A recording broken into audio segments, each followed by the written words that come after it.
All right, well, good morning from Iowa. We are sitting in the backyard, of course, of vicar number 2 and deaconess number 1. And so only. No longer, always will be, number 1, number 2. Of course, Noah and Ieva. Noah was our vicar pastoral intern a few years ago, and at the same time, Ieva was our deaconess intern, first and only. Woo! Not because of anything, just because you guys came as a package. It's a great deal. Yeah. They've hosted us last night, so I have an opportunity to get a little bit of an update what you guys are doing. You're here at King of Kings, technically Cedar Rapids, right? Technically Yes. Cedar Rapids. All right, it's so- right on the border between Cedar Rapids and Robbins, so both kind of have a claim on us, but the address is Cedar Rapids. Nice. So, associate pastor, what are you primarily doing? Yeah, so I'm doing a lot of teaching. Like I just started a new member class initiative, so we actually are getting that system down. In a way, I'm doing a lot of cleanup of certain things where there weren't systems in place. So I'm installing those, creating those, making actual processes for some of what we do. I'm also really excited because, stuff like this. I started a content creation team. So I have a group of guys together that we're starting to film content and increase our online presence. We're looking at website design to further refine what we have and, in my opinion, overhaul it. Because it's okay, it's good, but it could be a lot better. Because a lot of people these days, when they look at the church, when they're going to go to a church, the first thing they do is they look you up. Mm-hmm. And when you look us up right now, we have a bunch of out-of-date information. We have stuff that doesn't exist anymore. And the most we really do is live stream the services. So I'm working on getting us a little bit more into the 21st century and doing some more of that side of everything, where I've kicked around the idea of maybe starting a King of Kings TikTok page. Oh, there you go.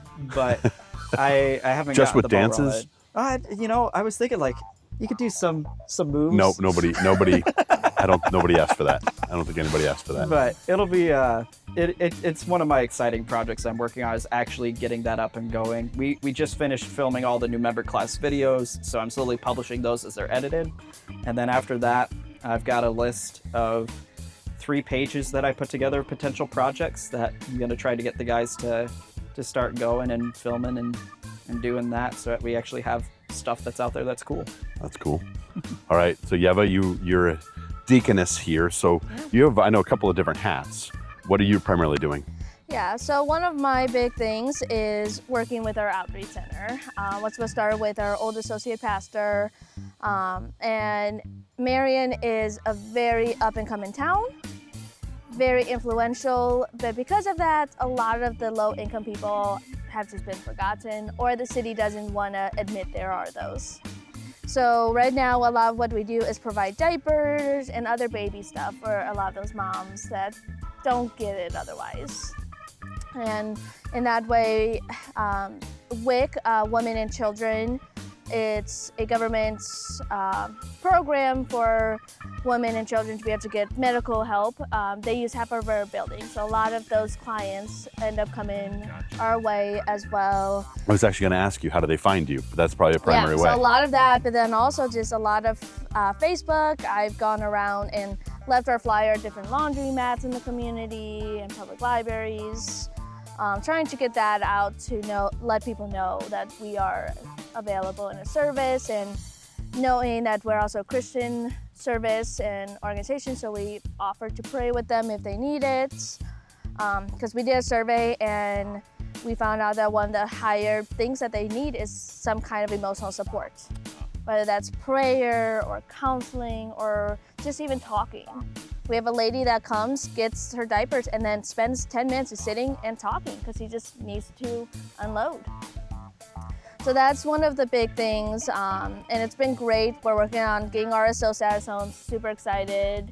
That's recognized service organization, so it gives you status within the Lutheran Church Missouri Synod that you can do some different things with workers and get some other perks like that. Yeah, and I'm just excited because I'm hoping that opens the door to help bring the churches here in Cedar Rapids together around helping, and that call to love and help those that don't have what we may have as a church. And that's a big thing for me. I love that, the idea of collaboration, more people working together. So that's at the center, Marion. You're also doing stuff at the church. Yeah, so at the church, a lot of what I'm kind of oversees a lot of our spiritual support kind of groups. So a lot of like, I oversee Grief Share, Celebrate Recovery falls under my umbrella. But one of the teams that I kind of have been really working with closely is our visitation team, to provide visits with our shut-ins in between when pastors are able to get out to do communion visits.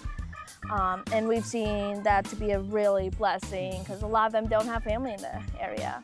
And so having members come over just to sit and talk with them and things and just be there to even listen and things has really been a blessing. And we sometimes find out stuff that we maybe wouldn't otherwise and things from those conversations. So, and I've seen that to be a blessing on a lot of those that are part of the visitation team going to do visits, but then also just our shut-ins. So that's been a real blessing, seeing all that. So it's been a year. It's been a year since commissioning and ordination. Surprising that it's been a year? A little bit. It flew by. Yeah. It almost feels like it's been longer than a year.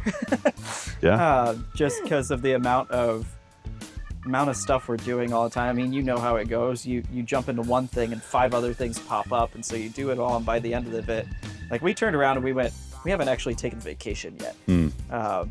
So we probably important. should. Yeah, important to take care of yourself.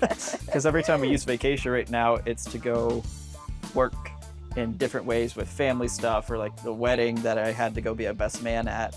And so it's one of those moments of like, probably need to take a breather for a second so we can keep going at this intensity. Sure. Yeah. You have history in Iowa. You grew up on the other side of Iowa, Yep. not here. But your Southwestern parents part. are in the area. Your dad works for the church. Yeah. Dad works as as our director of parish music. So I've had to learn how to work with my dad, which has been interesting and fun. We now have figured out we're even more similar than we thought in a lot of ways. So when we sit in a staff meeting and one of us says something, the other one is usually thinking it if we haven't said it yet. So it's a good thing we don't do a lot of like staff meeting votes, because 3 of the members on staff are all related to one another. That's a quorum. You vote as a block. Oh, I yeah. kind of love that. Yeah. So again, I know it's been a year, but only a year. But what's a way that you see? I mean, I'll ask both of you. Either one of you can answer. Both of you can answer. A way that you see God at work in local church, local ministry. Mm-hmm. Yeah. I think for me, it's surprising interruptions. I will, one of the habits you instilled in me when I was at Cornerstone was getting in the process of having some kind of out day. Whenever you can, of go out to the community, work outside of the office, be somewhere out there. And each time I've done that so far, I've wound up in a different conversation with somebody. And I've talked to people that are starting another church in the area, and we've had conversations about it. And it was this time at a coffee shop, and I'm just sitting there with a chai, and I'm working on whatever project I was doing at the time. And this kid keeps running over and looking up at me, and I'm running back, and then running over and looking up at me, and I'm running back. And that process repeats until I start talking to his mom. And they were working on starting, I think, a Presbyterian church out in the area, and they're renting space out from an old Catholic church and all this other stuff. And she then looked at me and goes, so do you do Ash Wednesday services at your church? And I said, yeah, we do Ash Wednesday services. And this was last summer. And she was like, okay, I'm going to look you up when that day comes. I said, okay, go for it. And you walk away from that, you're like, you don't know where this is going to go. I'm half expecting I'm never going to see this person again. Ash Wednesday rolls around this year, and she's dragging her entire family into the church. And they're all there. And I was like, interesting. I wasn't expecting this. And I find that God keeps surprising me that way as I'm doing stuff here. Like, I have my ideas, my plans, my things I'm running with. And then he pops up and goes, hey, opportunity right here. Maybe you should focus on this instead right now. So I just keep running into weird, conversations that I wasn't looking for and wasn't anticipating, both internally in the congregation and outside of it too. That's actually brought some people in and getting them to know Jesus a little bit better. So I've been blessed to be a part of some of those conversations and really just lean into the ministry of interruptions. I like that. Yeah, I like that. How about for you? Yeah. There's a lot, honestly, but for me, it's just being present, I have found, and stuff. I don't do a lot with our youth. I sit in with confirmation just because we usually like to have 2 adults in the room with the confirmation kids and stuff. So usually I'm sitting in there. Usually one of the pastors is teaching and stuff, but I'm there, and just even being that and just simple conversations has. One of our confirmation kids gave me a letter, and she's like, I see you as a sister. And she opens up to me about a lot of the things she's struggling with. Mm-hmm. And honestly, that was even before we really started talking a lot. But I was there. I let her know that I was. So there's that. There's another kid that's taken to us, which is surprising because he tends to be a little more withdrawn and stuff. But then even some of our older members as well just sometimes ask me like, hey, I'm struggling with something. Can I just stop by and stuff? And I'm like, sure. I'm like, we haven't talked much, so I'm excited to have an opportunity and stuff. But just being present, just even saying good morning or how's your day and stuff.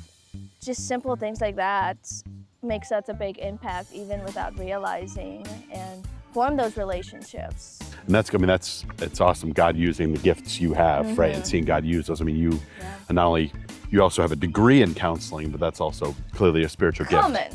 Not quite yet a degree. Okay, pretty close too. Pretty close. Another degree, should we say, another degree. She decided 1 master's wasn't enough. Yeah, let's go for 2. Nice, great day for 2. So you guys are both very much loved and remembered by Cornerstone.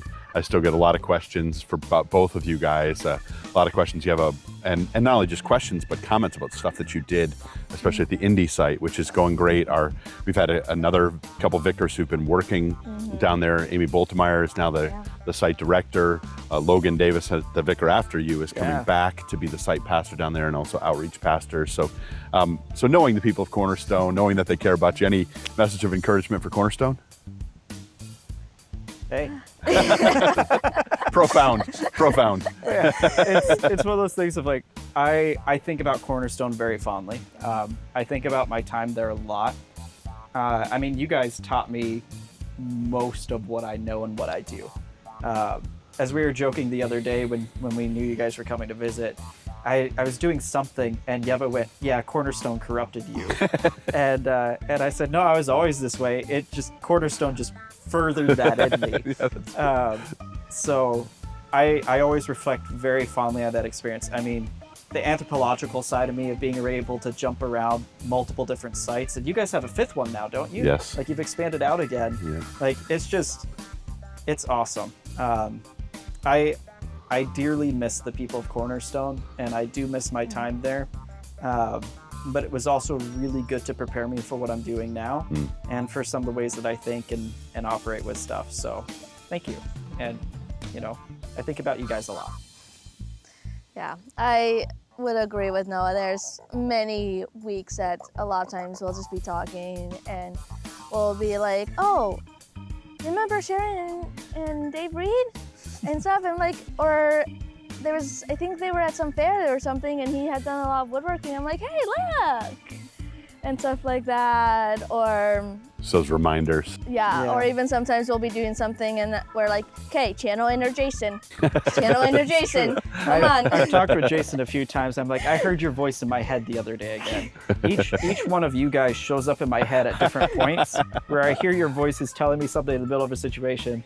And I'm always thinking, like, there's a part of me that's like, did they actually say something like that to me? Is this what I think they're saying to me? Yeah. Like, there's an internal monologue that is Cornerstone that happens up here every now and then. So awesome. So we live rent-free in your head, as the saying goes. Awesome. Nice.